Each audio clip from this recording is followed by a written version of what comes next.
السلام علیکم رحمۃ اللہ وبرکاتہ۔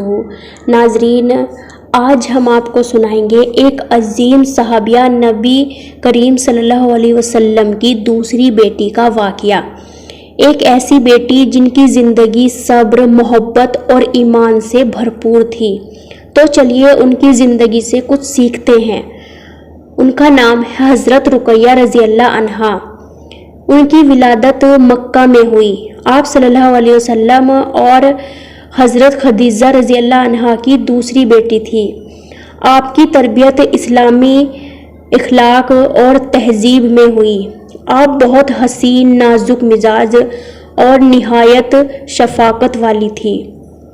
جاہلیت کے دور میں ان کا پہلا نکاح ابو لہب کے بیٹے عتبہ سے ہوا، لیکن جب رسول اللہ صلی اللہ علیہ وسلم نے اسلام کی دعوت دینی شروع کی تو ابو لہب نے دشمنی میں اپنے بیٹے سے کہہ کر طلاق دلوا دی۔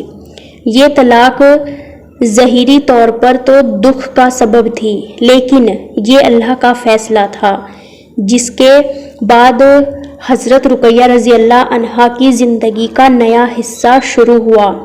حضرت رقیہ رضی اللہ عنہا کا دوسرا نکاح ہوا حضرت عثمان ابن عفان رضی اللہ عنہ سے، جو پہلے ہی اسلام قبول کر چکے تھے۔ یہ نکاح ایک پیار اور ایمان سے بھرپور زندگی کا آغاز تھا۔ رسول اللہ صلی اللہ علیہ وسلم نے خود ان کے نکاح میں شامل ہو کر دعا دی۔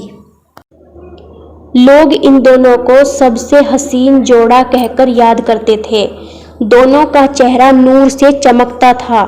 جب مکہ میں مسلمانوں پر ظلم بڑھ گیا تو حضرت عثمان رضی اللہ عنہ اور حضرت رقیہ رضی اللہ عنہا نے حبشہ کی طرف ہجرت کی۔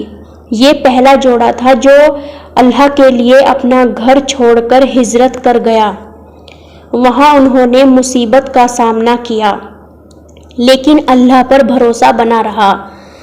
بعد میں یہ جوڑا مدینہ آ گیا۔ حضرت رقیہ رضی اللہ عنہا نے مدینہ میں بھی دین اور گھر کا کام جاری رکھا، لیکن جب غزوہ بدر کا وقت آیا تو وہ سخت بیمار ہو گئی۔